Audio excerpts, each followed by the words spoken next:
Brain tumour काफी गंभीर बीमारी है। इसका अंदाजा इस बात से ही लगाया जा सकता है कि हर साल लगभग हजारों लोग ब्रेन ट्यूमर से इफेक्ट होते हैं। ब्रेन ट्यूमर भारत में होने वाली मौतों का 10वां बड़ा कारण है। इस बीमारी के मामलों में बढ़ोतरी हो रही है और अलग अलग एज ग्रुप्स में कई तरह के ट्यूमर देखने को मिल रहे हैं। एक रिपोर्ट के अनुसार भारत में 28,000 से अधिक ब्रेन ट्यूमर के मामले हर साल दर्ज किए जाते हैं। इस न्यूरोलॉजिकल बीमारी से जूझ रहे लोग हर साल अपनी जान गंवाते हैं। लोगों में इस बीमारी को लेकर बहुत सारी कंफ्यूजन रहती है और इसी वजह से वे इसका सही इलाज नहीं करा पाते हैं। क्या है ब्रेन ट्यूमर? ब्रेन में सेल्स के लगातार रूप से बढ़ने पर जो गांठ बन जाती है उसे ही ब्रेन ट्यूमर कहते हैं। इसमें ब्रेन के खास हिस्से में सेल्स का गुच्छा बन जाता है। ये कई बार कैंसर की गांठ में तब्दील हो जाता है। इसलिए ब्रेन ट्यूमर को कभी भी हल्के में नहीं लेना चाहिए। ऐसे में क्या किया जाए, ये एक बड़ा सवाल बन जाता है। दोस्तों, जैसा कि हमारा आजकल का लाइफस्टाइल है, हमारी आजकल की तेज भागदौड़ भरी जिंदगी है, उसमें कई बार हम अपने दिमाग को ही आराम देना भूल जाते हैं, जो कि हमारे शरीर का सबसे महत्वपूर्ण अंग है। और यही कारण है कि हम कई तरह की बीमारियों से घिर जाते हैं और इन्हीं बीमारियों में से एक है ब्रेन ट्यूमर, जिस पर रिपोर्ट हमने आपको अभी अभी दिखाई। ब्रेन ट्यूमर की वजह से हर साल दुनिया भर में लाखों लोगों की मौत हो जाती है। कई बार इलाज न मिलने की वजह से, कई बार सही इलाज न मिलने की वजह से और कई बार बीमारी का पता न चलने की वजह से। मगर जिस तरह से धीरे धीरे साइंस तरक्की कर रहा है, उसी तरह से इसके इलाज में भी कई सारे सुधार हो रहे हैं। क्या कुछ नई तकनीकें आई हैं? कैसे हम ब्रेन ट्यूमर से बच सकते हैं? इस बारे में विशेष बातचीत के लिए आज हमारे साथ स्टूडियो में खास मेहमान हैं फेमस न्यूरोसर्जन डॉक्टर अभिनव गुप्ता। सर, आपका बहुत बहुत स्वागत है। और अब आते हैं जो हमारा विषय है आज का, ब्रेन ट्यूमर। तो ब्रेन ट्यूमर क्या है, इसके लक्षण क्या है और किन लोगों को इसका सबसे ज्यादा खतरा होता है, अब उसी पर आपसे जानकारी लेना चाहेंगे। जैसा आपको ये मॉडल दिख रहा है, ये हमारे ब्रेन का एक मॉडल है। असली ब्रेन तो हम नहीं ला सकते, तो इसलिए यहाँ पर ये ब्रेन के मॉडल पे ही मैं आपको बता पाऊँगा कि ब्रेन एक बहुत ही जटिल शारीरिक अंग है जो कि हमारी पूरी बॉडी को कंट्रोल करता है। कभी कभी कुछ ट्यूमर्स बन जाते हैं। जो ट्यूमर्स होते हैं उनका क्या है कि वो हमारी नॉर्मल जो कोशिकाएं हैं उन्हीं में से जन्म लेते हैं। तो या तो उन कोशिकाओं में जेनेटिक डिसऑर्डर हो जाता है, तब ये ट्यूमर बन जाते हैं, या कुछ कारण ऐसे बताए गए हैं कि अत्यधिक स्मोकिंग करने से या कुछ इन्फेक्शन होने से कभी कभी ब्रेन ट्यूमर्स बन जाते हैं। ब्रेन ट्यूमर जिस जगह पर है हमारे शरीर के, या मतलब ब्रेन के जिस हिस्से में है और वो हिस्सा क्या कंट्रोल करता है, उसके ऊपर यह डिपेंड करता है कि हमें कैसे सिम्टम्स आएंगे।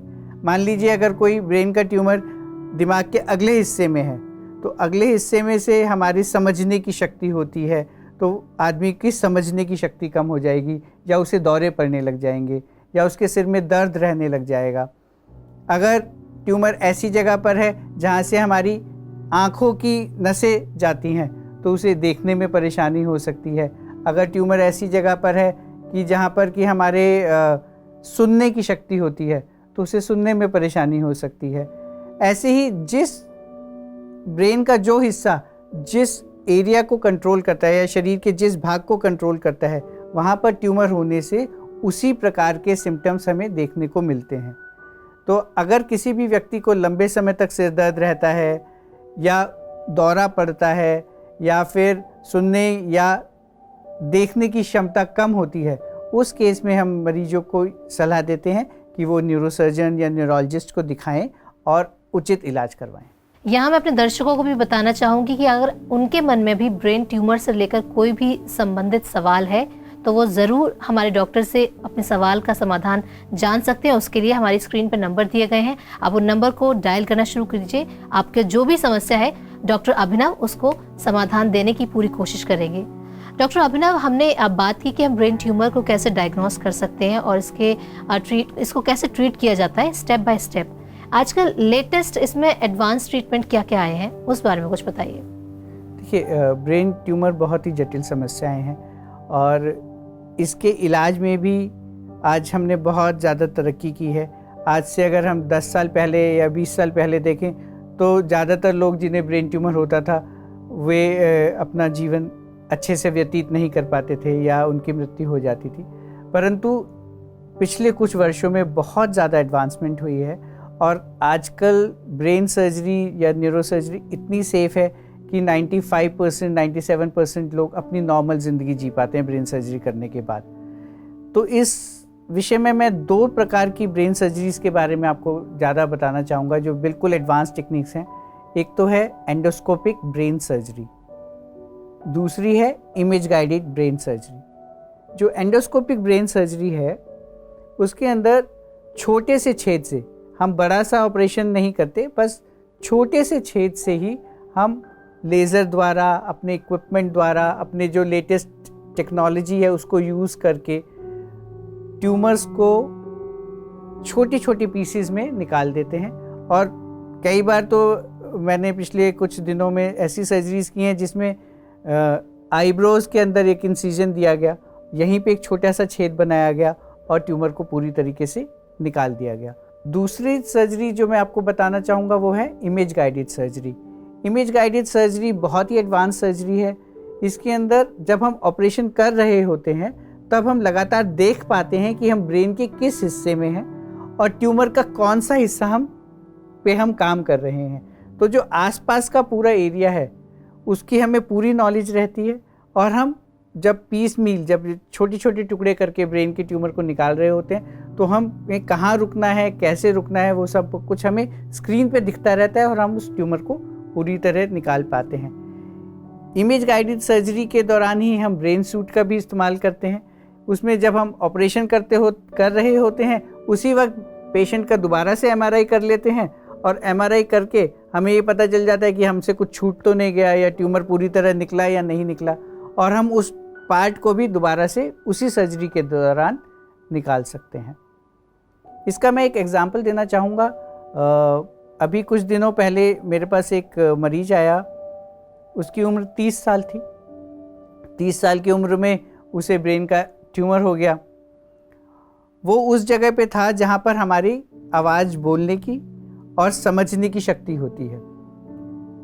उस ट्यूमर को ऑपरेशन के दौरान यह डर था कि जब मैं ऑपरेशन कर रहा हूँगा तो कहीं व्यक्ति की आवाज़ ही ना चली जाए, क्योंकि अगर कुछ भी सेल्स डैमेज होते तो व्यक्ति की आवाज़ ही चली जाती। उसके लिए हमने एक बहुत ही एडवांस टेक्निक यूज़ की कि हमने पेशेंट को बेहोश ही नहीं किया, हमने पेशेंट का ऑपरेशन जागते हुए किया। उसे कहते हैं awake brain surgery. Awake brain surgery के दौरान पेशेंट का कोऑपरेटिव होना बहुत ज़रूरी है। पेशेंट को यह समझना चाहिए कि ये मेरे फ़ायदे के लिए है और जो डॉक्टर कर रहा है, जो ऑपरेशन कर रहे हैं हम, उसे नुकसान नहीं होगा, उसे दर्द नहीं होगा, लेकिन उसे हिलना नहीं है ना। तो ऐसा करने के लिए हमने उसके ऊपर अवेक ब्रेन सर्जरी प्लान की। और अवेक ब्रेन सर्जरी बहुत ही जटिल है क्योंकि इसमें जो पूरा स्टाफ है उसे बिल्कुल तैयार रहना होता है। हमें भी कोई भी ब्लड लॉस हो या कोई ऐसी एकदम से इमरजेंसी हो, उसके लिए बहुत ज़्यादा तैयार रहना होता है और पेशेंट को भी बहुत कोऑपरेटिव होना होता है। उस सर्जरी के दौरान पेशेंट हनुमान चालीसा गाता रहा।